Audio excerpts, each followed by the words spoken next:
This is the Home Tech Podcast show number 68, recorded on April 5th, 2012. I'm your host from Collison, broadcasting live and commercial-free from the AverageGuy.tv studios here in a fabulous weather having Bellevue, Nebraska, and posted each week with world-class show notes at theaverageguy.tv. You can contact the show, podcast at theaverageguy.tv, or track me down on Twitter at jcollison.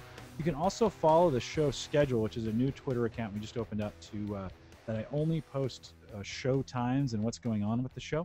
So if you only want to follow that, you can do that. It's at the Average Guy TV.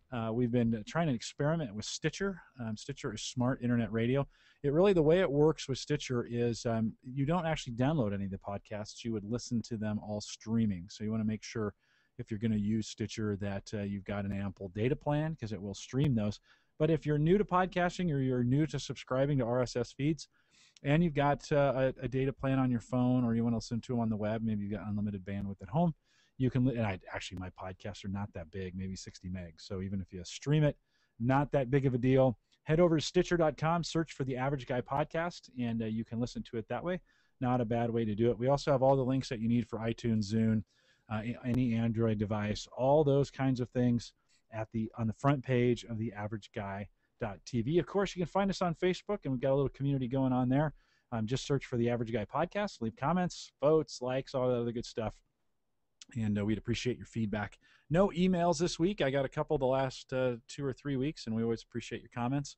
None this week, so we're off the hook from that, but it sounds like we've got an active and busy show. All right, let's get right to it. So first we have, right above me in the square, is Christian Johnson. Of course, Christian is behind all things BIOS Mods and is the master of his domain. Christian, how are you? My domain is good. My kingdom is happy as always. Yeah. First day of break, so I got Nice. a huge clean slate.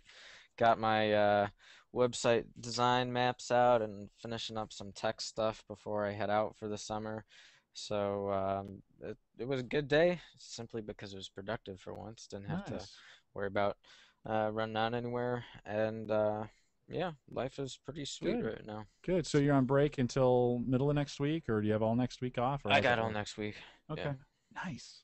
Yeah, so Nice. go back All the right. 16th and head it out for about another month, and then hop on that plane and get in some good weather in Virginia. So Hey, I'm going to have a seizure if I keep watching your video. Do you have any way to turn off your autofocus on that thing? It keeps bouncing in and out yeah, from. I turned off actually the auto light sensor, because Yeah. what was happening was Right. this True Color technology decided that my face should look orange. So I turned that And why off, wouldn't it? It's not a bad and color. I just turned off autofocus, so Okay. hopefully you Awesome. won't seize out in the middle of the show, and then we have to Yeah, have someone come and turn off the broadcast server. was wondering if call Sarah. Hey, could you turn off the broadcast server? I appreciate you doing that. Of course, joining us for the second week in a row, and the guy behind JPEG to RAW over at jpeg2raw.com and all things photography, Mike Howard. Mike, how are you doing this evening? I'm doing great, Jim. Good. Having great weather here too. Yep. Yeah. Today we mailed out. You always ask me to pull stuff off my desk. Yeah. I have two less items on my desk today. I mailed out our Lightroom 3 to our Lightroom 3 winners, the two Nice. packages. So I don't have those on my desk. All right. What else you got? I You got do. anything odd there? I do have. Last week when we had Bill on, we were talking about drills, and I wasn't sure which one I had. Yeah. But it's a Bosch. Mhm. I have Very it nice. right That's a here. nice drill. And it has a little light in the front too. Oh yeah, those are nice. When The you light, and then yeah. the adjustable thing we're talking about, where you can adjust the torque or whatever it is. Yeah. How many settings? How many different settings for the torque do you have on that? 20. Oh wow, that's pretty good. I had a Craftsman and had 6. So, the chat is telling us they got a few snaps again. Mike, maybe it's the drill that's it's the drills that are causing. No, I'm just kidding. It's wireless. Yeah, no, it's okay. It's all good. Well, good to have you back. Thanks for filling in a pinch last week, and we continue to work on the quality of the podcast here. Last week, if you listened, we did have some audio quality problems. Just trying to figure out Google Plus and all the everything that's behind it, and so apologize for any of the audio issues that we might have. back on the home server show, we went back to Skype last night. Dave kind of said, you know what, I'm going back to ground zero, and I'm just not ready to give up video. So we're going to keep pushing on here, and I'll apologize for the crackles. But if you like the video, head over to theaverageguy.tv/live, and the video replays are there. I only actually hear those crackles when I'm listening for them. So maybe if you don't know they're coming, you won't hear them. Yeah, let me ask you a question about, you all went back to Skype last night, and the reason we left Skype, or at least I did, my show, was because we were always having trouble with the video. Wouldn't always come through. You'd have people with, halfway through the show, they're still got a circle going around, and we just fought that and finally said, forget it. How was it last night? You weren't sending us. You weren't sending us video, but did y'all have solid video the whole show? No, we didn't do video behind the scenes. Video crushes Dave on Skype for him, and so we were audio only for each other. And I'll be honest, I missed that. I miss having the video, seeing the folks. It makes a big difference when you're broadcasting and you can see folks. It does, yeah. I can tell you we won't be doing that. Yeah. Well, for you guys, you really can't. I mean, for JPEG to RAW, that it's your podcast is the video, and I'm going to continue to work. I'm going to continue to work on getting this right and figuring out ways. I assume Google will still continue to improve their Hangout capability, and so I'm in it for the duration. I bought this Core i3 with the express interest, or the express purpose of putting it in as a broadcast server. That's the Fujitsu Core i3 that we talked about a couple weeks ago on the show. I'm sorry to say I think it's a little underpowered for what we're doing, and I was looking at the Procaster recommendations, and they recommend a Core i7. Really? Yeah. For I know, like, I use XSplit, and if you're going to be streaming HD, like 720p, I just heard something there. Yeah, there was a snap right there. Mike, that might be a little bit of your video, because I still hear a little pixelation from you from time to time. I wonder if it's making that clicking sound when although Christian, that was you right there that just clicked. Yeah, is that me, guys? Because I wonder if it's this little... Oh, well click it again. Let's just see. Click it. Yeah. Yep. Yeah, that's the hard... don't click. do that. Okay. Is that you muted and unmuting? Yeah, that's his mute. So, I just got destroyed for ruining the past 3 audio recordings. No, it wasn't. That was not the clicks we were hearing in the podcast before were definitely not that. So, and then speaking of clicks, it looks like Andrew might try to join us here. Andrew, we see some video from you, but we don't see you. Are you on your phone? There he is. How's that? Yeah, I'm on my phone. I'm just trying to work out. Man, look at that place. This is my in-laws' living room. Nice. That's nice. And so you're coming remote. I'm just trying to work out how to get it to work off my head. Yeah, it's pretty noisy. I'll have to tell you, it's a pretty noisy connection. Yeah, Rennie blames you for our clicks. Is that me better? Yeah, your audio is a little spotty and a little loud, actually. I think Rennie was actually talking about Christian. Oh. I'll try something. Do Andrew mute the? Oh, he's gone. He's gone. So before we move on to something else, I just wanted to say that I think unless you broadcast like you have, Jim, that you don't realize how difficult this is and how much testing and behind the scenes goes on. It's very difficult, and when you think you got it nailed down, you end up with these crackles. Unlike the Christian thing wasn't the issue from all those other shows. No. But you think you have it nailed down, and something new comes up. Yeah. No, and you can never predict it. You never see it coming. You think you've got everything taken care of, and it's not. And then you get Andrew that tries to join you remote from somewhere, wherever he's at. He's at the in-laws somewhere. And so, no, it's all good. I appreciate you guys out in the podcast community kind of putting up with it, and we continue to work. And I'll have to save my pennies for a Core i7. Darn. You could do what I did. AMD That's true. 6 core. That's true. Well, but that box would not be that much cheaper. I mean, probably an AMD 6-core is probably $100 cheaper but everything else is the same price. So That's true. That's true. I still might, that Fujitsu box would make a nice little home server, and when I say home server, not necessarily a Windows home server, but it would make a nice little server box at home, and who knows. Right now we're trying some stuff out. Let me go into this. So I went to Best Buy here in the US, and I picked up this Rocket, just basically your basic $30 sound card, right? Nothing fancy. We're only doing audio, right? And we're doing the easiest kind of analog audio. Sounds so trivial. We're only doing audio. Those sine curves are not important. Yeah, well, it shouldn't be that hard. Go ahead, Mike. You don't have sound on the motherboard? No, the board did not have integrated video or sound, which is Okay. pretty typical of a PC. But this was a server, and so that makes sense. And so this one is a Rocketfish Gaming, says on there gaming, which for $25, or I actually retailed for 30. Best Buy was clearancing them for 10, and I thought, oh, how can I pass up an opportunity? If it doesn't work, I'll just take it back. But this is your basic sound card. Sound's not that difficult. We're not gaming. I don't need 5.1 sound, although it does support that.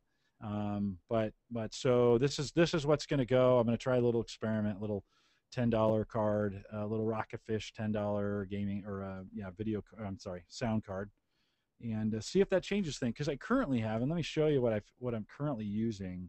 Let me flip over here to, let's see, I brought this up on Amazon. So when I bought a Plantronics, whoops, that's not the right one. Let's see here, 1 second. Let's get that one. There we go. Okay, hopefully you're watching this on video by now. If you're not, head over to theaverageguy.tv/live for the replay. But there's a little Plantronics headset here that I purchased for the podcast way back when. And this little USB, it comes with this little USB sound card. It's an or it's a C hub or something like that. Sound, and it's actually a really cheap little sound card, and that's what I'm using right now via USB and a jack. Right, I come out of the audio and I come out of the headphone jack and go into the microphone jack, and that's how I'm recording the podcast right now. And I'm thinking maybe that's too cheap, and USB is not the way to go in recording. And so I'm going to try this, PCI sound card. Give that a shot, and then configure that. And it might give me the drivers might give me a little more control over that as well. I think it can't hurt. It's worth trying. Yeah. Yeah. Any thoughts, Christian? Any thoughts on that? Sounds pretty legit. All right. I got Christian's approval. Brian Mystic Geek said that he digs the creative sound cards. I could have got a creative one for $30. It was the Rocket was 30, the creative was 30. They were just happened to be, clearancing these Rocket, and I thought, there can't be that much of a difference between the Rocket and the creative at that price point. And not for what you're trying to do with it. You're not trying to play, the modern games and that kind of stuff with it. Yeah. I did find a $150 sound card on the shelf. $150. Yeah. And it looked like a video card. It was all encased. Well, and a fan, and I thought, what are we doing these days with $150 video or sound cards? I didn't. I do most of my gaming now on the Xbox, but from what I understand on the PC, that you get one of those, and maybe Brian out there can shed light on this in chat, but you get one of those higher end sound cards because one, they're going to give you better quality sound, but two, they can offload some of the processing of the sound to the card itself. Yeah, I don't see it making that much of a difference. Maybe it does for what we're doing. I think for what we're doing, the CPU is not spending that much time on audio. Yeah. Well, it'll be interesting. I've benchmarked it here. We run about, between 40 and 50% of the CPU, and I'll put the new sound card and see if anything changes, but I doubt it's going to make that big of a difference. One of the things I'm hoping for is I just get a little better control over the sound. Right now, I have no sound options. Well, let me ask you this, and maybe this something's wrong with my system, but you're doing USB sound, right? Mm-hmm. That thing's USB. Right. For me, when I have heavy disk access, let's say I'm doing something in Photoshop or Lightroom, and I have heavy disk access, my mouse will stutter a little bit. because, and I'm assuming, it's a USB mouse. It is wireless. It's wireless USB mouse. But even when I had a wired USB mouse, it would have a slight stutter to it whenever I'd have heavy disk access. Now I don't know what's going on there, why USB things impacted by that, but I'm wondering, if you're recording the show, whether that disk access is having any impact whatsoever with your audio. Yeah, no, you might be right, because it could and would cause similar problems as it's routing it through that USB port. So, And maybe heck, that for is something 30 to know bucks, why not give it Yeah. a try? Oh, for $10, $10 Oh. at Best Buy, I'm sorry. $10. Yeah, Yeah, and that's the Best Buy brand, Rocketfish, and right. I've had a keyboard and mouse of theirs that was excellent. Yeah, yeah. So I do have an old Creative one from I think I pulled it out of a Windows 98 box a while back, and I thought, I probably should go buy something new. So, It anyways, would have been really awesome if I had a if you could have pulled a sound card from your table. So that goes in this weekend, as well as I'm hoping to get I've got a Intel gigabit Ethernet card that's going to go in the microserver, so that I can do some virtualization off the microserver and have two NICs in there. So a little bit of hardware this weekend. Looking forward to it. And if you have any questions or comments, send me an email, podcast@theaverageguy.tv, and would like your suggestions on maybe what to use sound-wise, if you found anything that's worked pretty well. Brian, thanks for the link there. Hey, Brian, do me a favor. Jump out to Facebook and drop that link in there. And let's get a discussion going around sound cards, because it's really nothing I think about very much. I've always just used the sound cards that come integrated in with the motherboards, and I'm not a big gamer, so I haven't had a need for a big sound card as it goes. So, okay, good enough. This week I got an email from Dropbox, and they have, if you're not a Dropbox user, one, you should be. It's a pretty nice storage service. They have doubled. Yeah, Christian, you're giving some Dropbox love. Well, yeah, I'm just having some love, because I think we might be talking about the same thing that I couldn't figure out what happened. Did you? Okay. Did you put something in the notes? Yeah, go ahead. No, I didn't. Can I spoil your fun though? Yeah, go ahead. The same thing. I was actually just looking at my Dropbox account in school yesterday to grab a file, and it just comes up with this cute little bubble in the corner of my desktop that says, "Congratulations, you're now upgraded," and it upgraded my box another gigabyte. And I'm like, I didn't refer anyone, and there's no explanation to how I magically got an extra gigabyte of space. Huh. Yeah, I don't know. Well, what they did is they doubled everything. So it used to be on the Pro account, you could get as much as 16. On the free account, you could get as much as 8 gigs. So they doubled those. So it's now 16 free, 32 on your Pro, or up to. And that's up to free. So for all your referrals, and it used to be you could only get 250 meg, right? Thank you. You can only get 250 meg per referral, and they've upped that to 500 meg now per referral. And so it's pretty nice if you can get all the way up to 16 gig. That's pretty decent storage space for Dropbox. They've also redesigned, and I'll show you here, they've also kind of redesigned their front end and the look. And I don't know when they did this. I haven't used it in a while. But this is kind of the look of Dropbox now, and the Dropbox integration with the client has never been better. I know about a year back, Dropbox had some issues with security, and I don't know if those have been fixed or not. I don't put anything in Dropbox that requires it to be secure in any way. But go ahead. What I've this past swim season with my son, he's a swimmer for high school, is I take pictures of the whole team, and some of the parents have said, "Hey, can I get some of those photos?" And I said, "Well, they're too big to email you, but if you will sign up for Dropbox," I put it in a box and do the little share with them their email address. They then join in, and now I've got get more space, and they can get those files pretty easily. The one thing that was a little bit confusing to them is whenever it looks like it's just a folder. Mm-hmm. And when you copy it over, it looks like, wow, it came over already, but it actually isn't there yet. Right. Yeah, you got to kind of cue in on the symbols, right? If it's red, if it's still uploading, it's blue. If it's uploaded to your site, and then it's green, I think, when it's synced across the network. Right, and that's what I had to tell them is just wait for a little bit, wait for that symbol to change, and then you've got it. And they had no trouble. Once they started with that, they had no trouble, and it was an easy way for them to get that. And I was just looking at mine. I'm only up to 4.2 gig of space. I just went 5.25, and I dropped a link out on Twitter and said, hey, there's been some changes, to Dropbox if you haven't tried it yet. And actually within about 10 minutes, somebody had signed up for Dropbox through my link. So I got another, 500 gig. And so some new offerings going at Dropbox. If you haven't looked at that recently, it might be worth a try. Speaking of recently, it looks like Andrew might be back in. Andrew, are you with us? He's baking in. Yeah. We see your back, but we don't hear your audio. Can you hear us? I can hear you guys. Oh, nice. There you go. Yeah, you might want to leave your video off because I think I haven't got a camera. Okay, good. What are you coming in on? Andrew, what box are you coming in on? He doesn't want to tell you. That's confidential. Now we don't know if he's frozen or not. I know that's the hard spot, the hard part.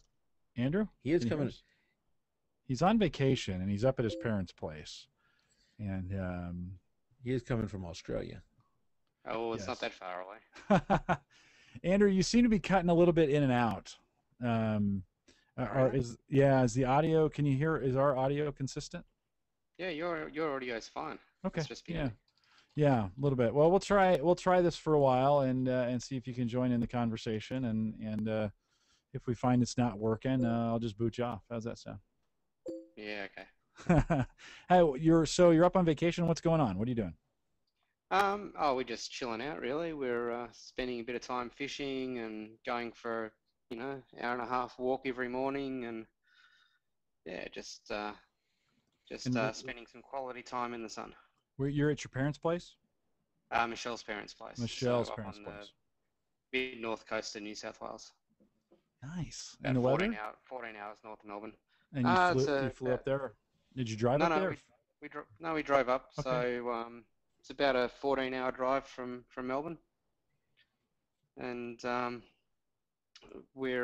I don't know, about 28 degrees Celsius, and fairly humid, being on the coast. Yeah. Well, you guys are heading into fall, and we're headed here in the United States. We're headed into summer already. I think every place I talk to is ahead on the weather. Winter ended very quickly, and summer is on its way. And I'm just fearing the bugs that we're going to have here in Omaha over the summer with very little winter. So, did you drag any tech along with you while you're up there?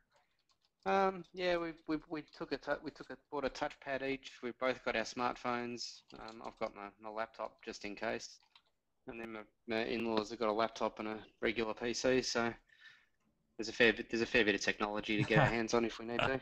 A little bit, and you're coming in on your on the laptop. Yeah. Oh, very nice. Got headphones in with microphone. I've got my normal the Bluetooth earpiece that I use as a general rule. So nice. Yeah. Very cool. Connected Wi-Fi there to the Wi-Fi. Yeah, Wi-Fi and an ADSL 2+ connection. Okay. Well, it sounds like your connection's stable. So welcome to the show. Good to have you out. Yeah, good to be on. We missed you last week. Just wrapping up a discussion on Dropbox. We were mentioning that Dropbox has upped all their thresholds on data, and so if you call it Upbox. Yeah, I'm up to 7.5 gig now. I saw someone the other day on Twitter has paid for a Google AdWords campaign, paid about $7, and the AdWords campaign in the space of an hour took him from 5 gig of available Dropbox space up to 16 gig, which was the max at the time. Right. So there's a lot of people with some very innovative ways of getting some more space. Yeah, I had a guy at work do that actually. Same deal. He spent a little more than that to get it to work, but what do you have to do? Well, so you said you do an AdWords campaign, Google, with Google AdWords, and you put that referral link for Dropbox in the ad and say, hey, looking for free storage, get 2 gig here, right? And then you put those ads out there, and people click on it, sign up for Dropbox, and you get 500 megs. So, Yep. and you pay, I don't know, anywhere from probably 20 to 25 to 30 cents per ad, or whatever per click, however that works.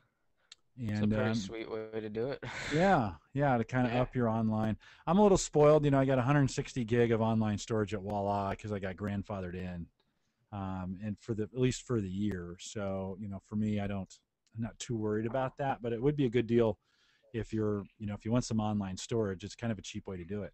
So. Oh, absolutely. Dropbox also has and this isn't new, but they've kind of expanded their Dropbox for Teams. So you can create kind of a coordinated team storage site out of Dropbox. It is $800 for 5 users, so it's not particularly cheap, but you do pick up some collaboration, some additional collaboration features that may or may not be all that intuitive on the free version. As well as some control on what folders do and what they don't do, and then some 256-bit encryption. So it seems a little pricey to me, $800 for 5 users. I would have thought maybe $99 for 5 users wouldn't have been too bad of a price. But obviously they think that they've got something going there. Yeah, that does seem pricey to me. $800 for 5 users, and you get free 2 gig, and you got to pay more if you want more than 2 gig. Is that what does that do for me? Yeah, what does that do for me? Because I already have 4 gig, and it's free. Yeah, well, it does give you some behind the firewall-like capabilities with your Teams. I'm sure they have some, so it acts like you're, you could probably actually use the free service and make it do something very similar, but there's got to be some advantage to it. Yeah, there must be something missing there. No, you know what, Mike? So you get as much storage as you need for that. For the $800 a year for the first 5 users and $125 for each additional, you get, it says Teams start with 1,000 gig of storage space with 200 gig added for each additional user. So 1,000 gig, you get a terabyte basically of storage. That's a lot. Okay. Yeah. So if you need a lot of storage, and you would pay that anywhere else, maybe cheaper in other places. You said something about referral links. How do you get a referral link? Yeah, well, I went into, if you go to your Dropbox account, and I think if you choose let's see, hold on. Let me figure out. There's a way to, it says up in the upper right-hand corner, it says get free space. And if you go to that page, there it says invite friends to Dropbox. You can do it by email. You can invite friends from Facebook or Twitter. Or down on the bottom it says use this link with friends, and if you use their shortened link, that is a referral link and gets you free space if people sign up. There you go. Not a bad way to do it. Good tip for people. The other one that's reasonably good value at the moment too is Box.net. You're looking at $15 per user per month, and same deal. You get a terabyte online with the maximum file size limit of 2 gig. And then you get all your collaboration tools integrated with Google Apps Online, which is kind of nice. Yeah, that is a nice feature to be able to do. And their free account is 5 gig for life as well. And you got a box when you bought those HP touchpads, right? You got some free storage, right? Yeah. Also, if you install the Android client or the iPad client, you get 5 gig as well. There you go. Not quite as popular as Dropbox. It's got some nice integration features with the online editing, which I think Dropbox are talking about bringing it in, or they've just brought it in, so you can edit online. But to be able to have your stuff in the cloud and edit in the cloud's kind of nice too. Yeah. If it's got Google Apps integration, not a bad way to go. The guy out in chat says, he says I set up my own website on a home server and use that. That's very capable too. If you're a home server user, lots of tools to be able to kind of set up your own private cloud and even your own public cloud. A little more complex. You are responsible for all the back end work of making that, setting it up and making sure the drives are working and it's online all the time. Some advantage to having it in the cloud is you just use it, right? Mm-hmm. Yeah, exactly. And you've also got what's the Microsoft one, Live Mesh? Right. And you've got your Word and Excel and whatnot in the cloud as well. SkyDrive, that's one. SkyDrive for Microsoft. Yeah, I just logged into SkyDrive today for the first time, and that's 25 gig, and the integration for that is getting a little bit better. So I used Google Web Apps. I used Microsoft Web Apps for the first time. Not bad. I actually used a PowerPoint. I opened a PowerPoint slide deck that I had out there and invoked it on Windows 8, and it worked without having any Office products installed. Yeah, it's cool, isn't it? Very nice. Yeah, not bad. Any other thoughts on cloud storage? Yeah, Okay. you know, like I mentioned before, it's good for me for, you know, sending parents photos and that kind of stuff. Yeah. Although I admit I'm a Facebook junkie for those kinds of things, and I just upload them to Facebook, and then people, you know, my family can see them right in Facebook.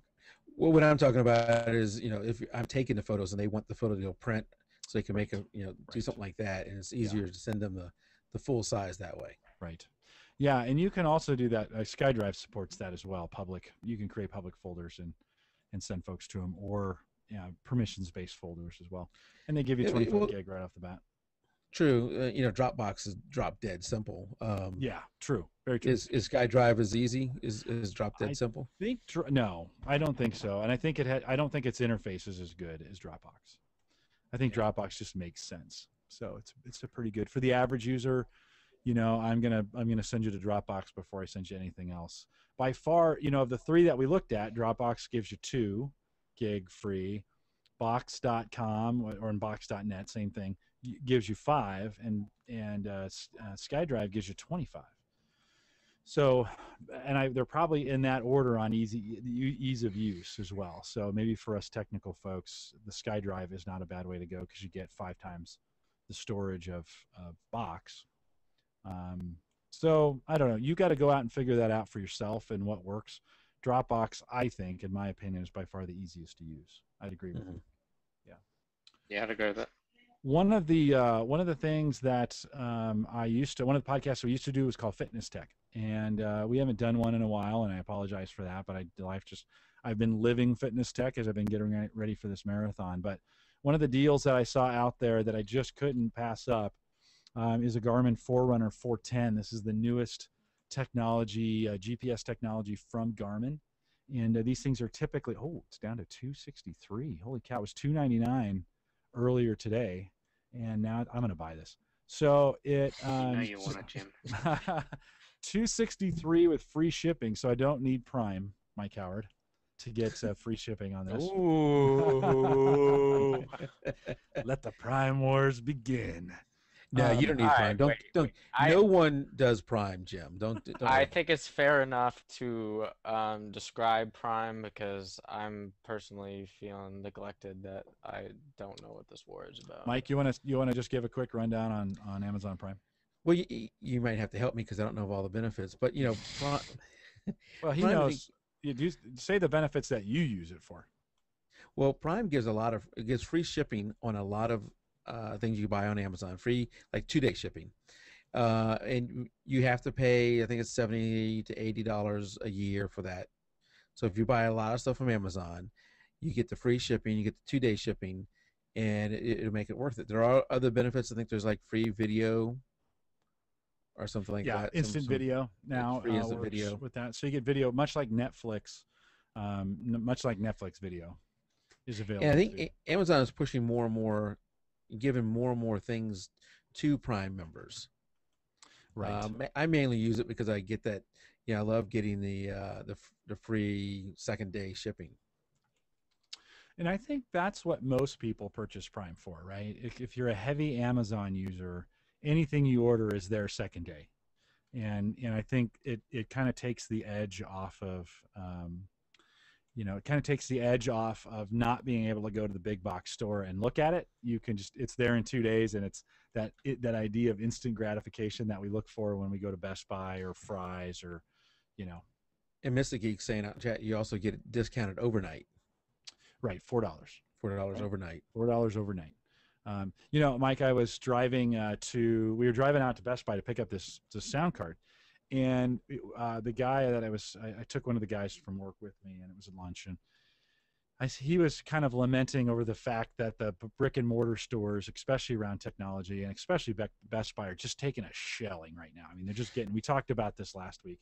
They're just getting beat up, and they're closing stores like crazy. And so he was like, what's the day going to be like when all these retail outlets are closed for the most part, and all you can do is order online? There's going to, so people are, well, the number one complaint will be is I can't touch and feel it, right? So what's going to happen is Amazon's going to go back and buy those properties back that Best Buy closed and open retail outlets with the idea of, hey, here's a new thing. You can actually go touch it before you buy it. That could the circle could come right back around. Yeah, that will be a sad day when they all close. But on the other hand, I'm not happy with any of them. You go in there, the prices aren't really that competitive. The customer service is in many cases horrible. Even for like photography, I go into a store, a photo store, not just one where you get developed, but where they sell stuff, and you ask them a question about grade cards or something like that, and they have no clue, and they act like I'm bothering them to ask these questions. So they're bringing it on themselves. Yeah. Well, it'll be interesting to see where that goes. Big box versus online. I do know. You're not going to find a Forerunner 410 GPS-enabled watch for $263 anywhere except at Amazon. So, if you're a runner and you've needed a GPS, the 410 is the top of the line watch. That's out there. I'll throw that up one more time for folks so they can take a peek at it. Go ahead, Mike. I've heard there's 1 or 2 people using Prime, so you might want to take a look at that. Yeah. Well, the joke behind that is you guys have been telling me to get on Prime forever. Yeah. And I just have never pulled the trigger. I'd rather spend that $79 on this watch. So I don't, I always say the best running watch is your running partner's running watch. And so my running partner carries one, and I'm kind of like, when he comes in, he automatically at night, he'll plug his watch in and upload it, and then upload it to Runkeeper right away. And then he tags me in the Runkeeper, and those stats automatically are added to my stats if he tags me. So I don't have to really keep track of my runs, which is kind of nice. They're all cataloged and they're all right there. But he kind of does it for me. So it's been kind of nice. I'd like to carry though a watch at some point, and I've been waiting for the Garmin running watches to get smaller. If you've used Garmin technology in the past, or you purchased it, the 205, 305, or 405 series from a couple years ago, these were literally big. They were this big boxes that sat on your wrist. It was a mini computer with a strap, and folks have to put armbands underneath them, and they're heavy. And so Garmin has been making these smaller and smaller. And so this one is just like a regular wristwatch. So Rennie said I should just get him to do the run for me too. No benefit in that. Okay, last little rant for me, and then we'll move over to Christian's Corner. This week my Honda key broke. So I have a Honda 2006 Civic, and the key, I'll show you here. The key itself is part of a housing that looks something like this, and the key goes right in it, and the piece on the bottom actually goes this way, but the piece sits in here. The plastic piece broke, and so now the key was all wobbly, and when it broke, the whole housing came apart. So now I have the mechanical pieces of it here. This is the battery and the computer sensor. The car won't start without this. And then this is a special magical key that these two have to be put together in the manufacturing process, allegedly. That's what Honda says, right? So I thought, no problem. It's broken. I should just be able to buy a housing, right? Just a new housing. This key would go in. This computer chip would go in. Screw it back together, and I'd be good to go, right? The dealership wants $120 to fix this. $120. That's cheap. Okay. Wow. Yeah. That's cheap, but still. Yeah. Yeah. It's anywhere from 120 to what, Andrew? 150 $360 in Australia for a Subaru key and encoder. Or just buy a new one for $35. No, I think the new ones. I don't think you can buy new ones for $35 because they have to code this and this, right? So you're paying, let's just say, $150 to $300 for your keys, right? So Mike, Isn't Bill Pullman a Honda repairer? Well, maybe I should talk to him about this, right? So no, last week on the show I talked about this, and he he's like, yeah, it's expensive. They've got the way they've designed these keys. So Jim thinks, hey, he's a pretty smart guy. I'll just order the new housing. So went on Amazon, free shipping, little bag like this, right? Came in, and I get a new housing, right? So here's the housing with the key, right? Fresh key right there. And I'm thinking, so what I'm going to do is I'm going to pull this key off that. I'm going to take this. I'm going to take this key right here, right? I'm going to put that in there, right? I'm going to screw. Yep. I'm going to put that thing in. I'm going to screw it in. Well, guess what? They mold this piece right here. It's molded onto the key. Right? On the so key. You got to break it to yeah. It's like, is this a mafia move or what? It is. I mean, there is no way it cost them $300 to fix that. That is crazy. This is got to be the biggest. I mean, is this a college bookstore, for God's sakes? I mean, you know, it's. Can't you just go to? Can you go to a regular locksmith and get the pattern cut onto the new key? I don't think they allow them to do that. Because in Australia you can do that. You can buy the blank because we both drive Subarus, so I can buy a Subaru blank and go just to like a Mr. Minute locksmith and they can do the grind. It's just the electronic bit I've got to get done at a dealership, and they. Yeah. If you know someone, they'll do it for nothing. If you don't know someone, it's $300. And you know what that tells me right there? That the cost to actually do it is really small. It's infant. Yes. Yeah, it's tiny. Yeah. And they just are charging you out, you know, the yin yang to do it. Yeah. So this, I was all going to be proud of myself that I was going to make this post that says, you know, save yourself $143. You know, and do this. And then as soon as I took it apart and I saw that molding in there, and it's just molded straight in there, I'm like, oh crap, I just wasted $7. That sounds like a business somebody should start. You know, if Toyota or Subaru, whoever else is charging $289 or $300, just start a business that I'll do it for $100. Yeah. I reckon you'll one of those spend little $4. Yeah, you just spend the $4 on the materials, and then you'll have yourself a nice profit margin. I remember when go ahead, Andrew. I was going to say, I reckon you go to one of those little guys who does shoe repairs and cuts keys in a shopping mall, and you'll charge you about $10 to grind the key. Well, do you think? I mean, these are those weird flat keys, right? That have You don't think that'd be a problem? Yeah, the key in my car is the same. And I can get it done in a mall. It's worth a shot. Yeah, well, I'll have to give it a try. It reminds me of when I was getting married and my wife and I went to look, you know, do the silverware and the china and all that kind of stuff. We went to the Crystal and I picked up a glass and it had like $52.95 or whatever the price was. It was over $50. And I said, holy crap, how many comes in a case for this price? And my wife and the lady just started laughing at me. I said, what? And they said, no, that's each. I said, good God. You know, this probably costs $5 to create, and you can charge $50. Yeah. Because you know the women are going to pay that and subscribe, you know, want to get that for the wedding. Well, these two are programmed and they have to go together. So I've got to find a way to get this key in a housing. I'm tempted to just like duct tape it. There you go. You know, just duct tape it together like that.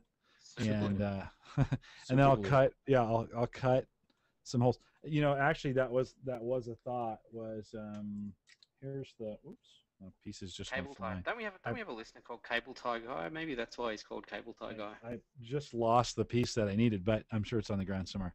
I was gonna have John, who's my tech kid, can fix anything, put an epoxy inside. That's where the key sits, right in there. Mm-hmm. Just have him put an epoxy in there, 2-part epoxy, and then set the key in, and you know, hold it there till that epoxy dries, and then just put that thing back together. So this is this week in crappy repair jobs. All right, good enough. I just had to rant. You had one more item, if you don't mind spending just a quick second on it. Yeah, go ahead. And that is, this is the thing you had listed is the Adobe Audition. Yeah.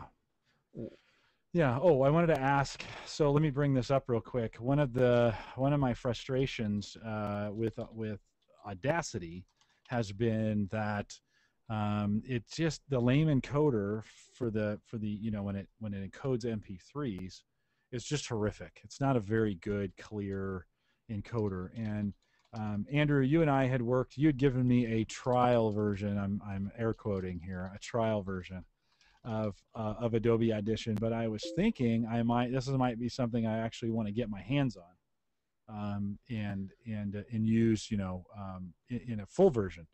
So I wanted to throw that back out there and say, anybody having experience with that? Is that it's right now it's $95.33 on Amazon. I'm not understanding the problem with Audacity. Audacity's free, and it's not producing a quality MP3. You don't think? Yeah, if you listen, at least with my podcast, if I listen to the recorded version after I've encoded it, and you put headphones on, it doesn't. It's not crisp. I think that's Christian. Not crisp. It's Christian on the keyboard. Is that what you're saying? Or clicking his mute button. Here's that broken piece that I'm gonna have to glue in my key, but you can't see it because I have this thing up. Yeah, I was just gonna throw that out there and see. It is a little bit more powerful of a audio encoding software with a few more bells and whistles. Any thoughts on that? Are we voting? I vote you go ahead and buy it, and then you tell us how it is. Okay, so that's Mike's vote. Christian? Oh, he's muted. Did he mute? You know what? I can't win. I really can't win. I withdraw my comment just because I can't win. Should I consider Audition as some software? Have you worked with you're a musician? Have you worked in that area with recording? Actually, not too much because I use some rather strange stuff to do that kind of recording for actually picking up an instrument. But here's a little interesting tidbit, kind of associated with the topic, but I'll get back to my comment in a minute. So last day of physics class this week, the topic was actually Audacity, and he took he put a input stream on Audacity, he saved it as an MP3, and then he inverted it and canceled the two sine curves out, and then what you get left is all of the audio bits that MP3 drops when it does superposition, because you get the raw wave input coming in, then you invert it, and you can see when the superposition happens where it superimposes itself to the amplitude and parameters of an MP3 format, you can see all the audio loss in Audacity. So I just thought that was kind of cool. How much audio loss was there? I didn't get to see it because I was at a college fair, but apparently it was significant. So yeah. Is that Audacity or just MP3? I think it's the MP3 format. I don't think it's specific to Audacity. That'd be the lost MP3, not lossless, right? Yeah. Yes, correct. Yeah. Yeah, and I was talking with Dave about it last night. He's not a big fan of the fan. There we go. He's not a big fan of the lame encoder that you use. The open source MP3 encoder that you use in Audacity. So I don't know. I just wanted to throw that out there. Andrew, any thoughts on Audition? I haven't really played to have enough of an opinion. I guess given it's commercial, there's bound to be some benefits for switching to it, but whether you go with the trial version and see how that generates some output before you then bite the bullet. And yeah, well, when I used that version that you helped me, the trial version that you and I worked on, I did notice a significant improvement in I re-recorded the or re-ripped the audio for a few of the podcast intros that I do, and they were significantly better quality after I used Audition than when I had used Audacity. Same bit rate and everything? Mike, I couldn't tell you that right now. I don't remember how close they were. I do remember one was better than the other. Because obviously, if you record at different bit rates. Yeah, I listen to all my podcasts, well, predominantly all my podcasts in the car, and I don't really notice a lot of difference between the various the various folk that I listen to. So, you know, I listen to you, Mike. I listen to Ian Dixon. I listen to this show when I have time. I listen to some guys who use pro gear, you know, full pro gear, and it comes down to how discerning you are about what you're listening to, I think, as well. So if you're listening to a podcast with the view to go back and listen to it and listen to it and listen to it and listen to it, then yeah, you want the audio to be up. But if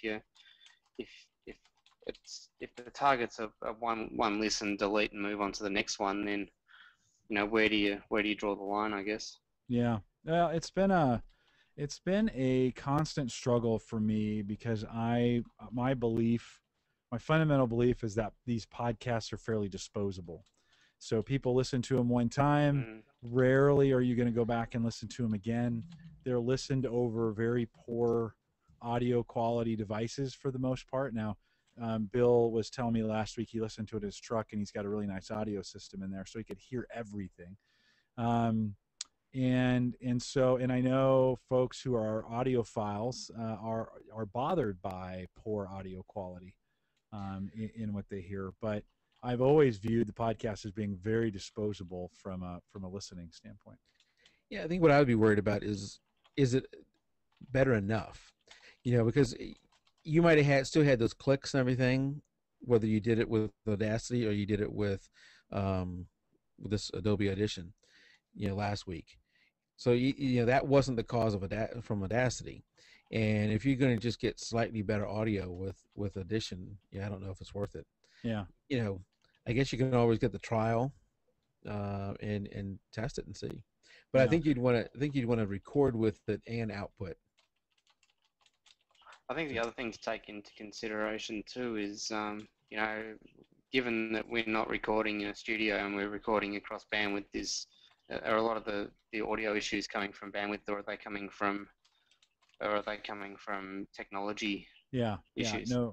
No, very true. One of the changes we're making on the home server show is to each person records their audio locally, and then we'll use Dropbox to, you know, we'll drop those in Dropbox, and Dave will pick them up and then blend those together. Ooh, so synchronize that. Yeah, well, no, the synchronization of that's pretty easy. You know, because each of the tracks will be, you know, we started them in, you know, synchronizing them, and then you can just move those tracks with Audacity. You can move them fairly easy to get them right. You know, we all started them at the same time, so they're pretty close to begin with. So I guess, you know, I record video and audio for my show. Right. And I've had times where one of the two messed up, and I said, oh, you know, I got better audio recording from Audacity. Let me just drop that in to my video recording. And what happens when I drop it in, I can get the start is on sync, but by the end of the show, it's 1 or 2 seconds off. So somewhere that is not exactly right. You don't think you'll run into that if you have 3 of you recording separately? Oh, I don't know. Exactly right. That's something Dave is going to take on, and I would never. That would be too much maintenance for me. And then if you ever have a guest, you know, you can't ask your guests to record locally. No.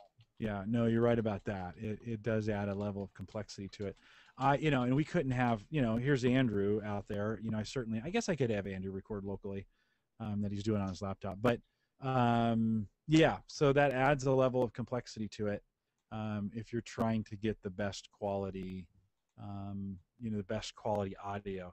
So I guess I'm throwing that out. I want to throw that out to the listeners. I've kind of, you know, we've got the regular chat folks that are out here with us every Thursday night, 7 o'clock out at theaverageguy.tv. You know, and I've heard from them, and I kind of have a feeling I know what they're going to say. But, you know, we've got a whole bunch of other listeners that don't join us for the live show. I'd be really interested in your take on how important the actual sound quality is to you. I fall in the camp of it doesn't bother me as much, although I listen to Laporte, and he's got pretty good audio in what he's doing. But I think it comes back, you know, Andrew made an excellent point in that, you know, everybody you have on the show right now, everybody you have on the home server show, on my show, we're all remote. We're all coming in across an internet connection, and our video audio is only as good as the weakest link. And you're never going to compete against a Leo Laporte who, you know, is recording locally, has a lot of his guests and co-hosts local in a studio setting. you can't compete against that when you're going across Yeah. the internet. And let's not forget he's also using Procaster. True. Yeah. What? And no, he's using a TriCaster. TriCaster. Yeah. Sorry. Right. Yeah. Right. Yeah, that's yeah. Oh, it's close. it had caster in it. Yeah. He's, he's using a multi-$1,000 TriCaster. Yeah. Recording rig. Yeah. 15 grand for his Yeah. little unit, but yeah, no, a couple comments. Brian and Tim have both said it's important, and I don't want to flippantly say, well, it doesn't matter to me, so it shouldn't matter to you. I guess as long as I still continue to try and improve the sound quality, and you guys hang around for it. I mean, obviously, you guys keep coming back.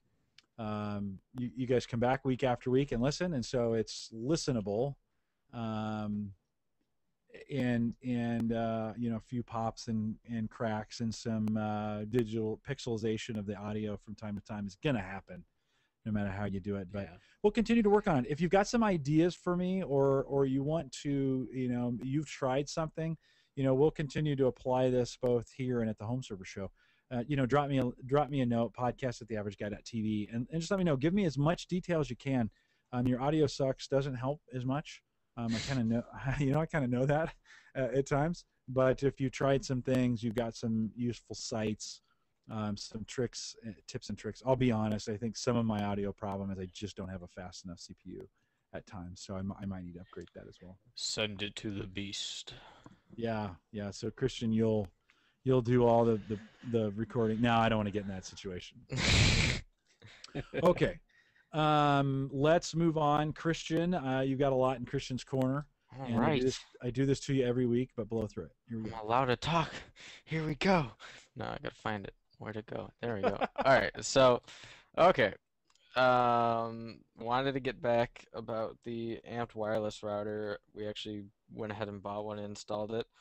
And this is the router that's got like 10 miles of 1.5, yeah. Okay, 1.5 interesting miles. results. It 1.5 with all the repeater and gear and that stuff, but right. Interesting results for just the router.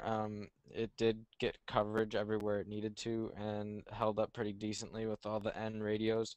I was a little surprised. There were some areas where it was short in coverage, where there was a lot of deadwood in terms of just not being able to get a signal through the building materials that are in that. It's a very old style building. So, but some places it was actually comparable to the Linksys G routers, but other areas it did much better. So it was pretty good for first impressions. The setup page is actually really quickly to get into and quite effective to use actually. For people who aren't very tech savvy, you can literally go to the page and it sets up itself. So I thought that was kind of nice for people. And then it has an advanced mode you can go into if you need to tweak anything. But that was pretty clean. So after that, I thought I was gonna give this random go at vlogging this week. No idea why.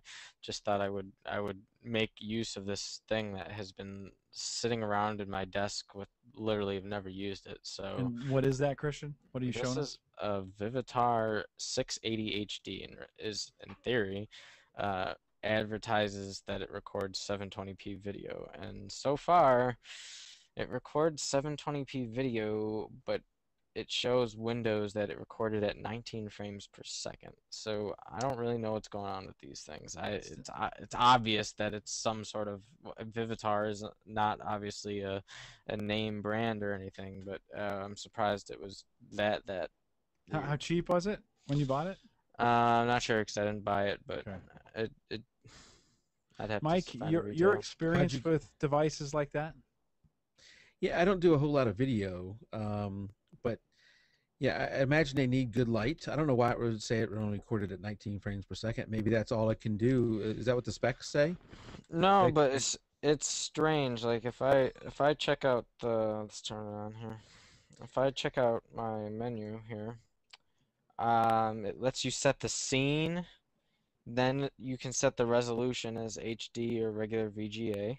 Then you can set quality normal, fine, or super fine. I haven't tried super fine yet, probably should. Then it has anti-shake, which I have on, which I would have thought would have solved a lot of problems with the blurriness. White balance, color effect, sharpness, exposure. Didn't know if exposure might help. ISO settings, metering. Uh, What's the no. model on that? Vivitar what? Vivitar DVR 680 HD. Mike, while you're looking that up, let me just make a comment about these both point and shoot and these HD cameras that came out maybe 2 years ago. There was a time in the market where those things sold well, and a lot of people, the flipped cameras, right? Yeah, well, I mean, it's nice too, because I mean, if you wanted to like, I know a lot of people like when they're writing books and stuff, and they want to do an audio recording of what they're talking about, they can flip up this screen, which looks like the thing's like $60. Yeah, so Yeah. you can flip the screen up and then see a back. Oh, yeah. So recording. kind of record yourself. Right, but yeah. I mean, I would have thought it would have done a little better for $60, but Yeah. Well, there was a time when those things were in the market and they were selling well. I think phones have maybe even surpassed them from a quality standpoint. Something right? like this, maybe. Yeah. Oh, look at you. So this little bitty phone, I can hide behind it. Yeah. Oh, show off. well, we'll talk about a real camera on a phone in just a minute here. So. But so Christian, I think I don't know if you're ever going to get great quality out of that. They push those things out very quickly to market, and the phones have kind of surpassed them. If you go to the big box store, I don't see anybody buying those anymore. No, I mean for $60, you're just not going to get that good of a product. And when you said blur, there's two types of blur. There's a blur because of your movement and a blur because of the subject movement. In this case, it would have been my movement. I was walking when I was shooting. And that, it could, even if it has anti-shake, it still could be that you don't have enough light to get enough shutter speed. Which is weird because it was in a really well lighted place. Oh, really? It was in maybe a that wasn't huge it. convention center, so there was a lot of light. Yeah. Well, I think, like I said, I think not to diminish that, but I think, well, not maybe your phone, but phones have kind of already surpassed those as as mobile video. I look at Mike's Galaxy Note, and it's a pretty nice little machine. It is. It takes great video. So, I mean, this phone's pretty old, and it's 3 megapixels, but it actually does take pretty decent video for 3 megapixels. Yeah. Better than this thing, that's for sure. I think they rushed those flip cams out in an attempt to capture for a while. Those flip cams were all tied to Facebook, and you would do these things, or YouTube, and you would record these things and then try and get them. They had even USB ports that came right out of the back, and you'd either plug them into a computer or whatever. And the goal was to get that stuff to YouTube just as fast as humanly possible. Yeah. I think that day has already passed. Yeah. My kids, I was going to get them both one of those for Christmas, a couple of Christmases ago, but we ended up getting the first Samsung Galaxy, and it takes decent video. And that's what they do. They take video with this and they upload it to Facebook or wherever they're going to put it. Yeah, good stuff. Christian, you got a deal for the week? I do have a deal of the week. I'm kind of tempted to maybe put some financial interest into this myself. The Ultrabook is looking pretty ultra right now. I was looking at the Asus ZenBook, which has a Core i5 in it, 128 gigabytes of SSD. It's going for $950 right now, so it's come down in price a little bit. But man, it's just really sleek. Probably the same sleek factor as the MacBook Air. I've been watching videos of the boot time on it. It's just cold boot into the desktop in 20 seconds with this thing. It's got Intel HD onboard graphics, so you're probably not going to be doing a Crisis on it at full FPS, but overall it's a very high performing notebook. And the definition of an Ultrabook, if you actually watch the Newegg TV definition of an Ultrabook, it really does fall into the factor of what sets apart a laptop from an Ultrabook. And it's between the second gen Intel processing on it and the SSD, it just makes for a real snappy system. How heavy did you say that was? This thing is 16 by 9, so that's really yeah, nice. 128 gig SSD, 4 gig of memory. yeah, 2.9 pounds. yeah, Wow, that's light. yeah. No, it's just it's a powerhouse. So Yeah, very nice. It looks really well. The guy in chat had said his son had bought that before Christmas, and he was very impressed with it. So yeah. he says it's better than Apple. Mike, you'll like that, Mike Howard, right? Better than Apple. What? Yeah, what isn't? Oh, Ooh, ouch. Okay, well, we'll leave HP. it out there. Well, yeah, that's true. I mean, okay, y'all trying to get me on a rant, aren't No, we'll leave it right there. We'll leave it right there. So that's the deal of the week. $950. You think that's a deal? I would say it's a pretty good deal. You're looking at a Core i5, you're looking at the solid SSD, and you're looking at a form factor. I think you're paying a little bit. I think if this was a spinning drive and not in the sleek form factor it was, you'd be looking at maybe $200 cheaper. But I think for the level of quality, it looks like this thing is bundled up, and you're getting a good bang for your buck. Okay, good stuff. We'll So. post that out there. And the eggs look pretty good on it, so you can always tell by the egg ratings. What else you got for us? So this will be a good contender for video recording on cameras. Sprint's new baby is on its way. It's the Evo 4G LTE, and they're talking about this is going to be the next level for hitting on Sprint's LTE network to compete with Verizon and AT&T. I've seen already some comparisons done with to the iPhone 4S. Lots of talk on the updated CPU power and photography power. This kind of just broke today, so there's still a lot of stuff coming out about it, but it looks like it could be just as popular as its predecessors. Yeah. Yeah, good looking phone. I took a peek at that today. That press release had come out today or yesterday. And, Yeah, it's a nice form let me just factor. say though, Sprint has kind of fallen all over themselves on this fourth generation of wireless, and Yeah. they went WiMAX and everybody else went LTE, and they stood firm on WiMAX until the very end, and then said, "Oh, we're going to go LTE." Yeah. And so for us in the smaller market, like in Omaha, I bought a 4G phone. This, by the way, should be a class action lawsuit. So if anybody's interested in opening one against Sprint, I would be more than happy to jump on board with you. But Sprint has charged their customers, no matter where you live, $10 extra a month for 4G. Yeah, that's what we have for every phone. Yeah, that's on our plan too. Yeah, it's ridiculous. I rarely get to use it. I have to drive down to Kansas City to have it. They promised 4G in Omaha late last year, and now they're not ever going to do it. We were promised 4G back in 2009, and it's still not here. Yeah, we're still paying the $10 a month for 3 Evo 4G sitting on a network that never get a 4G signal here. Someone should just sue the pants off Sprint, and we should get that money back. I would not be surprised if 4 or 5 years from now there's some kind of class action lawsuit and Sprint ends up coughing up $7.50 per person or something stupid like that in a class action lawsuit. But I mean, per person, I mean that covers 1 month of the 3 months that they've been raping the money from your wallet to cover for 4G services. And that's every phone. I mean, so I now have 4 smartphones on my plan. That's $40 extra a month. Yeah. I've been paying for that. Yeah, it's been 30 for us. Yeah, and not getting any, and even when I'm in the Kansas City area, there's only spots that are 4G, and so that is really the pickpocket crime of the century. I've been a Sprint fan for a long time. I've been a customer for 15 years, and I tried calling them and getting them refunding that. Of course, they would not. So, and I'm not going to move. I mean, at this point, I guess I should. But Verizon and AT&T aren't any better, so I can't complain about Sprint.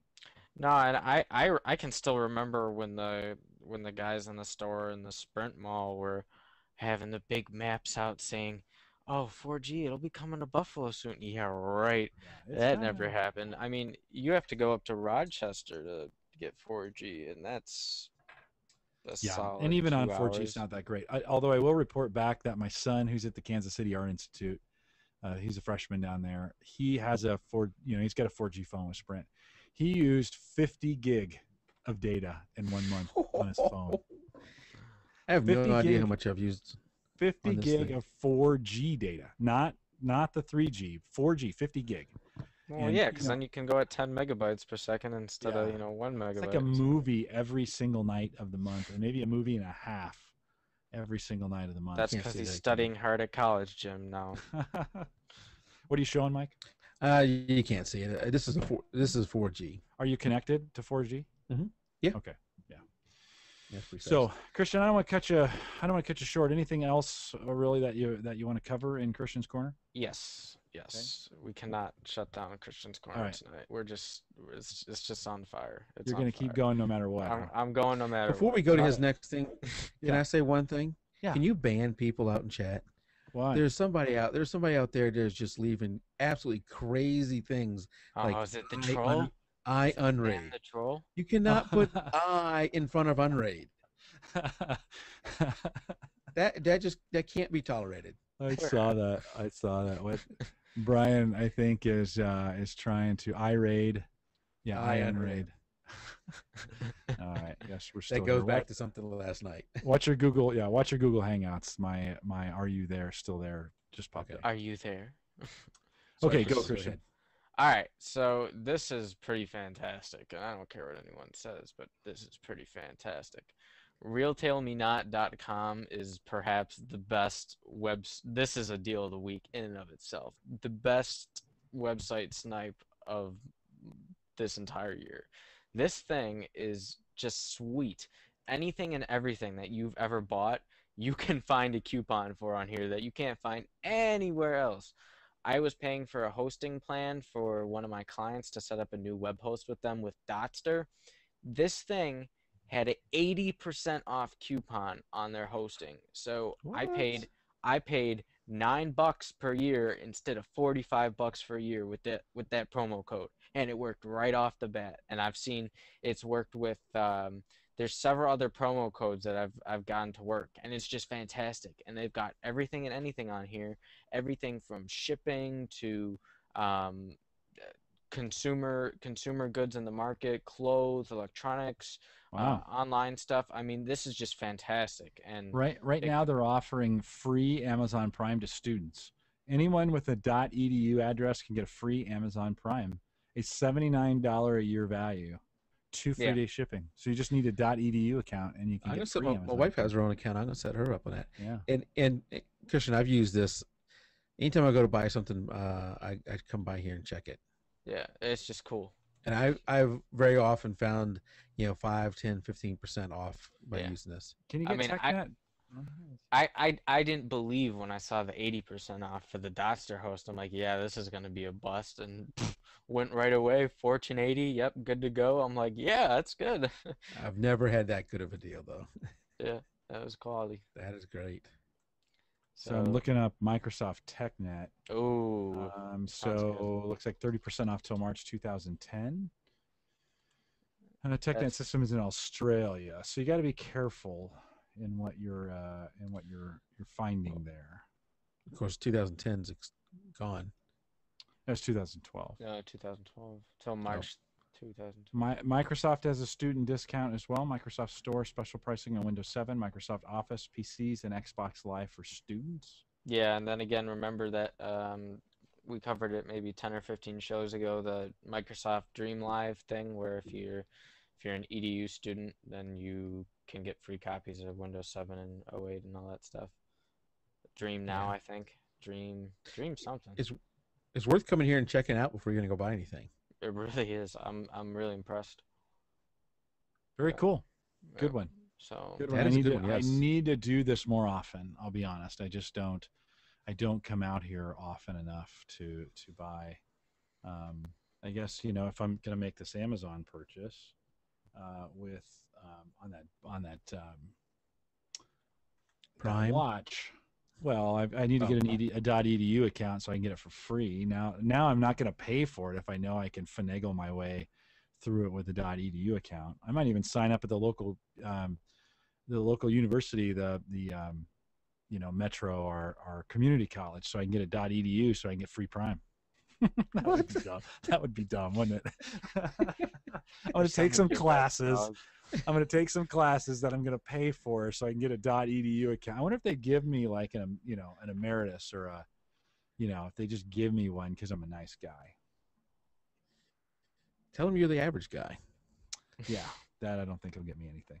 That and $1.50 will get you $1.50. Okay, Christian, anything else? Yes. Okay. Final thing. This is fantastic stuff.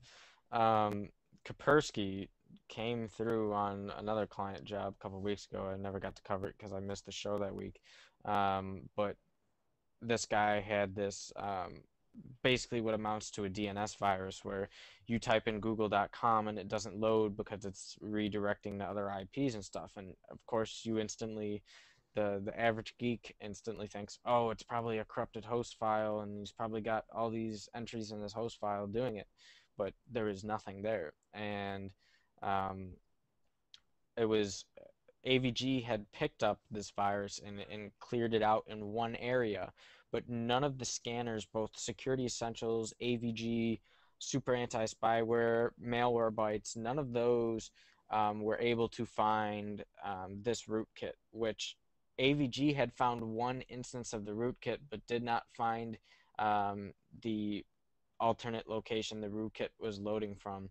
And this rootkit was actually named as a system driver. It was named as acpi.sys, and it was causing Google and other internet sites to have IP redirections, and you couldn't tell what was going on simply because the sites wouldn't load. It wasn't like it redirected you to something obvious. You could tell it's just sites weren't coming up, and the browsers were acting weird. And this TDSS killer, it scans for certain kinds of rootkits that's in its definition list, and it was just really impressive how quick it found it. And after one reboot, it was gone really quick, and nothing else could get it. So I think a lot of times when we think about specialized combating software to get rid of some nasty viruses, we use those things like Super Antivirus and Malwarebytes and get all giddy. But there's these really nice packages. Norton also has a similar program with certain stuff where they'll release software packages for specific viruses, but really was impressed with how Kaspersky put this one together, and it generates a nice report. Christian, is that available for me? I mean, can I just download this, and I don't have to be a Kaspersky? Nope. It's a free download. It's not an antivirus suite by no means, but if you have a rootkit or some particular virus stuck on a computer and nothing's picking it up and you know it's there, this would be a great thing to give a try. Just really impressed with it. Cool. Yeah. Good little tip. You're right. Some of those, if you dig a little bit deeper, both Norton and McAfee both have little things like this as well. Oh, there's the message. Yes, and we're still there. The final tip of the week from Christian's Corner is that if you're applying to go to college, when you think about all the email accounts you own, it's probably best not to use Christian at the Average Guy TV, because you don't want them thinking you're an average college applicant. So, that's your tip of the week. Did you use your Christian? No, I didn't. But see, the thing is I have all my college stuff sunk into my Verizon account, and my Verizon account's basically my name, but instead of Johnson, the O's are replaced with zeros, so I don't get spam. And I've never had a single spam email in that account, which is why I like it so much. But occasionally, it becomes a pain to put the slash through to note that it's a zero, not an O, and some people don't pick up on it, and you got to kind of write, these are really zeros, you're not imagining it. So I was thinking, gee, what other emails could I use? And I was thinking of my Gmail, because it has my name in it more or less, and that would be cool. And then I thought, what else do I got? Christian at the Average Guy TV. That's not bad, but really don't want them thinking I'm an average guy. Yeah, you don't. Although they probably wouldn't look at it, but that's kind of hilarious. So, well, good. Well, that'll close Christian's Corner. And man, you had some good stuff this week. Nice work. Yeah, I was. Good job. It was a week of success. I'm feeling this calls for some music, which I know Yes, is maybe gonna this lift. week while you got a little Yeah. spring break going on, you can Yeah. you can get some Christian's Corner. We need the Tool Time with Bill the Builder music going on as well, and then Gary, we got to name Gary's segment. So good Yeah. stuff. Oh, shoot! I forgot the name. What was it? Um. It was good. We'll have Oh to talk about shoot! it We got. offline. We Don't give it typed it away. right. Yeah, I don't have it anywhere. We'll have to come back up with it. We came up It's with a somewhere. really good name. It's got to be somewhere in Skype. We Yeah. can't forget that name. We'll figure it out. So we'll come back around. Hey, Mike, I don't want to leave you out in the cold, but we got to wrap here in a few minutes. I want to get to Lightroom because Lightroom 4 is out, and you've been using that. Is that something? Is Lightroom 4 new? Lightroom 4 is fairly new. It's out here in March, so it's been out for a few weeks. I've been running the beta, and now I have the full. I bought the full version yesterday and installed it yesterday. And Lightroom is like the light. I don't want to say light version, but it's not a full Photoshop, right? Is nowhere near a full Photoshop. What Lightroom started off as an image database. So basically, you keyword things, all the metadata, it reads all that kind of stuff. Yeah, right. And you use it to organize. When you have like me, I have over 200,000 photos. You need some kind of way to organize them, and that's what it was designed for. It has, over time, added more and more editing capabilities. With the one thing that, if you're like me, you shoot RAW. RAW is like the digital negative. It is unadjusted by the camera. It comes off your camera. It's the best quality you can get from your camera. If you shoot RAW like me, when you bring it into Photoshop, one of the things or Lightroom, one of the things you want to be careful about is you're not doing anything to adjust that negative. You want that negative to remain pure, so you can always go back to it. Everything Lightroom does is non-destructive. Okay. So all the edits you do, they're recorded in a little sidecar file. So it's almost like Visual Studio for photography, right? In the sense that you can save revisions and different versions, and it keeps track of all that for you. It doesn't destroy the file or change the original file in Absolutely. any way. I've heard of photographers who will send their RAW files to an outsource. They will outsource the editing of the RAW file. So, for instance, you go shoot a wedding, you come back with 3,000 images, you cull that down to 600, 700 images, and now you need to do exposure and sharpening, some of the basic stuff to those images. You send those all off to an editing house. They do the edits, and all they do is send you back the sidecar files. So instead of having to send you back 600, raw files, they send you back 600 of the sidecars, which are very, very small. You load them back into Photoshop, and bam, all of your images are now adjusted. Okay, so it's it's got enough metadata in the sidecar files that it can match itself up back to the original file. Well, yeah, I think the sidecar file is named similar to the other one. They're linked.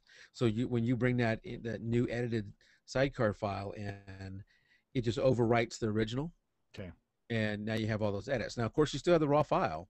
Right. So you can always go back to the original.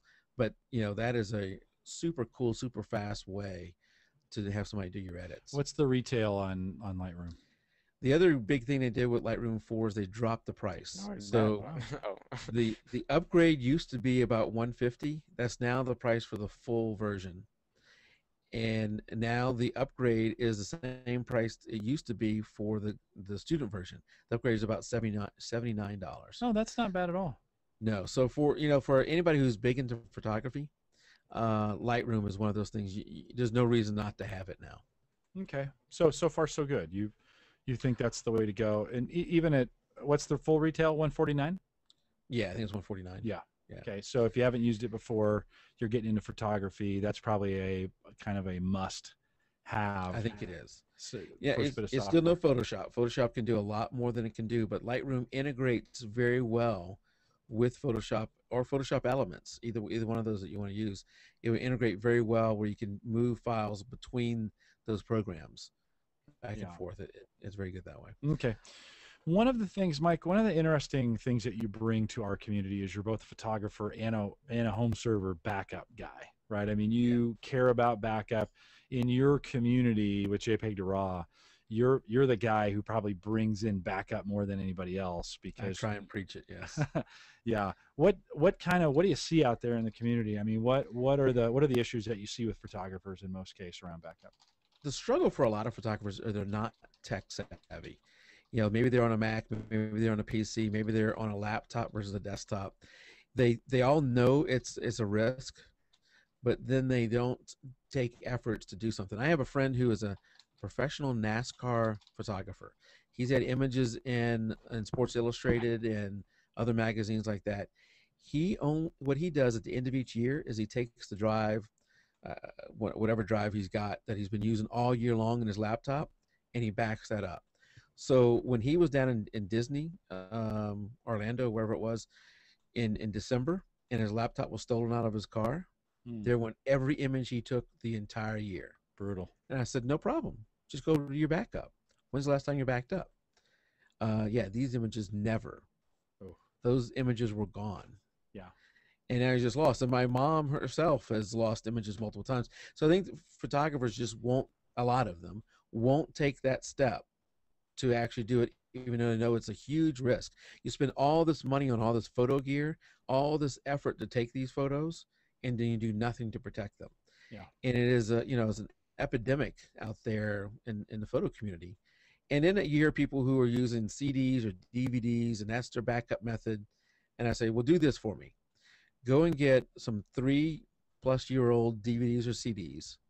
Go get 5 of them and copy every single file off of that thing back to your computer. If there's even one photo that you can't get off, those things have already started to corrupt. Mm-hmm. And they do. DVDs won't last forever. They're not the same quality as what you buy a movie on. Right. And that back starts to separate. And then once you lose the backing on a DVD, you're done. Yeah, DVDs and CDs are not a valid backup method. Yeah. Tape so drive. this tape drive.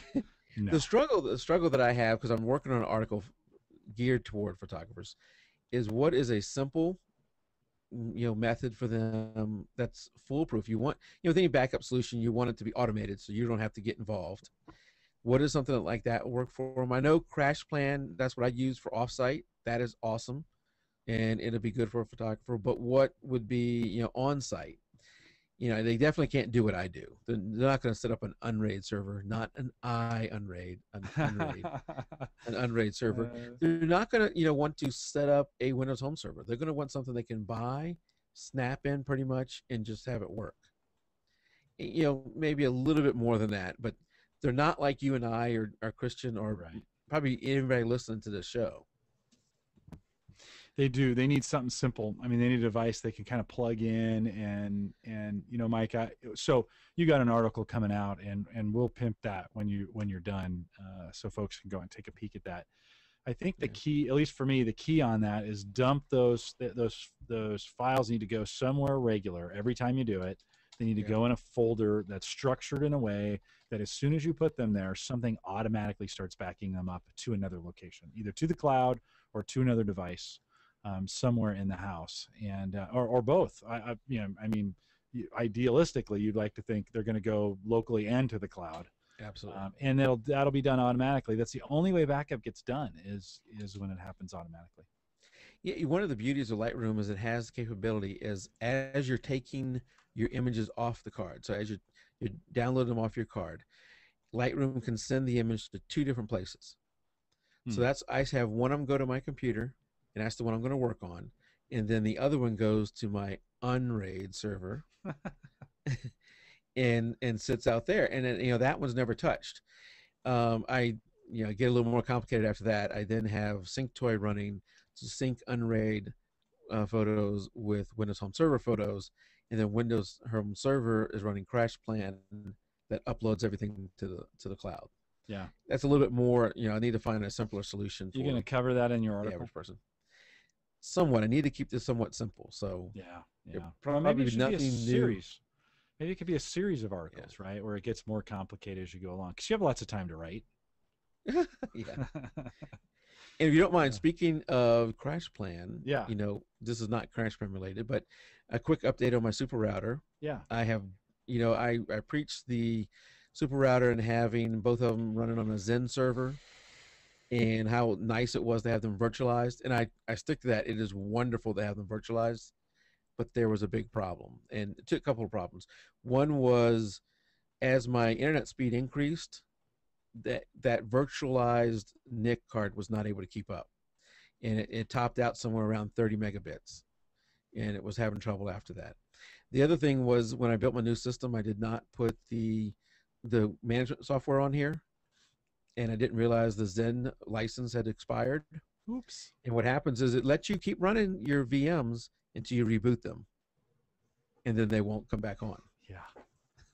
Yeah. So it was a big thing. So I've broken the Super Router back up into 2 physical boxes, pfSense and Unraid. They're both running excellent now, and as we speak, CrashPlan's uploading and is saturating my entire bandwidth, upload bandwidth. But because I have the QoS set up in pfSense, I don't know if I can show you, but I'm not sure that's working as well as you think it's working, though, because you've had some bandwidth issues tonight. I think it's I think it's, yeah, I do. I think if you've got that running right now, yeah. I'm not sure that's working as well as you thought it was. That could be more on my PC. I don't know. Okay. Yeah, we've just had some pixelization of you. Your video is not as good as it normally is, and then I've had some sound pixelization from you, I suppose. So really, yeah, something to check out. You have to go back and watch the video of this. Well, I've tested it with XSplit where I was uploading the show, and it didn't drop a single frame of the uploading. So yeah, not as good a quality. Yeah, not as good a quality as we normally get from you. So it's it's an opportunity for you. I thought your Super Router would have tracked that down. Oh, come on. I'm going to hold on a second here. Okay, he's going to go in and show us. Is that cleaning up? Yeah. It's still kind of blurry, but it's okay.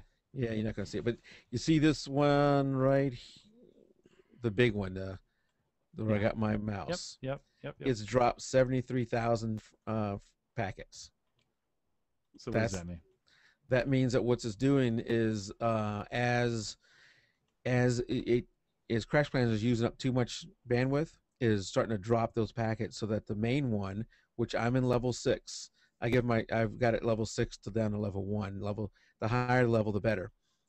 If you look at mine, it's not dropped 1 packet. Level 6 is where I'm at. Okay. But then level 2, which is my servers, the lowest, I think my lowest level, it's dropped crazy number of packets, which is what you want to have happen. Yeah. All right. And then the kids have dropped some too. They're like level 3. Tim says it's not an Super Router, Jim. So now it's You asked for it, Mike. That's awesome. All right. Good enough. Good stuff. We'll look forward to that article coming out, and I think, Mike, what you mentioned with photographers is the same for everybody else. I talk to folks all the time, and they'll come to me because they know I'm the PC guy, and I do shows on backup, and they always come to me after they've lost something. Yep. Hey, did you have a backup? I didn't. Well, go do this, and they never do, and they come back a second time. I laugh at them, but it's really important. I mean, it's important to get your stuff backed up, and we are a big backup community, so I don't have to preach that here. But if you are listening to this show and you haven't listened to the Home Server Show podcast, we talk a lot about a backup over there. And Windows Home Server is one way to do it, but over the coming year, we're going to talk a lot more about some different methods that you can use. Mike, you're a big Unraid guy and like to use that for storage. I do for me because it's easy to add additional hard drives, but it is not for the non-tech person. Yeah. See, and I'm a big Drobo guy, and Tim will put the $ in chat now. But I'm a big Drobo guy, and those are easy. That, in my opinion, that is kind of the average guy device. You pay for it. You pay for the convenience of it. But I would tell you that's one of the ones I'm probably going to recommend is for the photographer, because they're not going to want to set up, Brian mentions OpenFiler. They're not going to want to set up OpenFiler. They're not going to want to set up Unraid. They're not going to want to set up FreeNAS or anything like that. They're going to want to go to a store online, buy it, bring it home, plug it in, and it really be no harder than, maybe a few software settings or something like that. Yeah, yeah. Well, I like, and I used to have it in the camera view, and I moved it just so I get it closer to my router. But, I've got a Drobo FS that's gigabit Ethernet enabled, and it's not lightning fast, but for backup, it's great. And I back up, I'll rip movies to it and throw it on the Drobo, and it's fast enough to stream those without any shuddering. And it's a great, when I need more space, it just tells me. A little light comes on and says, hey, or a little pop-up will show up and say you need to add another drive. And I can put any drive I want in there, and it'll coach me along. I think, is the way we've got to go with backup. What is the retail on something like that? You're going to spend $500 for the unit. Yeah. And then plus drives. Here's the other thing with the photographers. They won't mind spending $2,000-$3,000 on a lens, or $5,000 on a new camera body. Nikon D4 comes out and it's $7,000, and they're waiting in line to spend that money. I know. And yet you talk about a $500 with drives, maybe it's $1,500, something like that. Right. Drobo, and it's like, well, I'm not going to spend that kind of money on there. No, that's too much. You're spending all that money to take the photos, but you don't care if they're going to be lost. Yeah, and that's a good point. I think, not just photographers. I think there's a lot of folks that way that create digital content that don't think about, and we're probably, I don't know, you're a photographer. The content that I own, it's really not that important.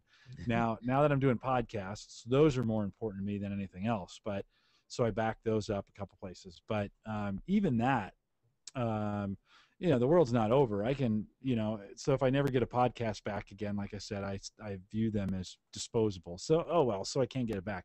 But wedding pictures or baby pictures or video or that kind of stuff you bought, music that you purchased, if you've got thousands of dollars invested in your music collection, well, that stuff's important. And we got music people who don't have their music backed up in some ways. Anyways, enough backup discussion. We are preaching to the choir on that, and plenty of information on backup over at homeservershow.com. All right, gentlemen, we want to thank Andrew for trying to make his way in to the podcast via his in-laws' place up north. And Andrew, thanks for trying to join us. It was a valiant effort, but his wireless wasn't that great there. Mike, do you want to show your in light of Easter? Do you want to show your shirt there? One more thing. Yeah. In light of Easter. Yeah. Where? Can you see that? Yep. Where are my peeps at? Where are my peeps at? And peeps are one of the most just disgusting food of all time. Oh, you gotta be kidding me! I love peeps. Where are my peeps at? Christian, do you do peeps on Easter? No. No peeps at the no. I've peeps had them, but they're are they my nasty. favorite? No. Yeah. I don't have any peeps around here, so where are my peeps at? What is my favorite, however? Yes. What's your favorite Easter? Starburst jelly beans. Oh, they're so good. You need to get the new nerd jelly beans. They're addicting. They're so addicting. I can go through bags of that stuff. You try the new nerd jelly beans. And of course, I'm a sweet tart bottle cap guy, so I like anything. They have some sweet tart ones. It's Easter time. We hope everybody has a great Easter, whether you celebrate it religiously or not. It's a great day to get together with family, cook some food, get everybody together, and then in the evening when everybody is full and sleepy, go down and do all your computer stuff. That's what needs to be done. Pretty much. Yeah, pretty much so. So Andrew, thanks for coming on. Christian, thanks for being here tonight. Good to have you. It was good to have you drop in last week as well. And Mike, thanks for jumping in your full rotation spot as well as filling in last week. No problem. Well. We'll give you a break, and you're on Tuesday nights, 8 p.m. Eastern, jpegdorad.com. And if you're into photography, and if you search for JPEG to RAW out on Facebook, they can get your Facebook sites as well. Is that right? Yep. We have Awesome. a page and a group. Awesome. And lots of good stuff, lots of discussion going on around photography. I'll remind folks, if they want to contact the show, podcast at theaverageguy.tv. We talked about a ton of stuff tonight. I apologize for going so long, but we're just having fun, and hopefully the information was good to you. Appreciate you guys out in chat, some good comments out there, and I know from chat alone we covered some stuff that you guys appreciated, so appreciate the comments out there. And we'll do it all again next Thursday night, I think. Let's see. We've got 2 more weeks, and I'll be taking the last Thursday of April off. I'll be doing some traveling, and we will not be able to do a podcast. And no, I'm not going to try and podcast from the road again. In So this you case, guys can cover the Rogue podcast that week. It's going to be called. Yeah, that'd be interesting. If Christian, you want to fire up a Rogue podcast, you'd be welcome to. I can help you out with that, Christian. All right, good. We'll do like a JPEG to RAW Christian Corner smash together on the Average Guy Network. Well, watch the Twitter. I will not forbid that if you guys want to do something, but I will not. I'll be on the road to Kentucky that evening and not available. The Wi-Fi between Omaha and Kansas City blows. So maybe we can talk about Prime that week.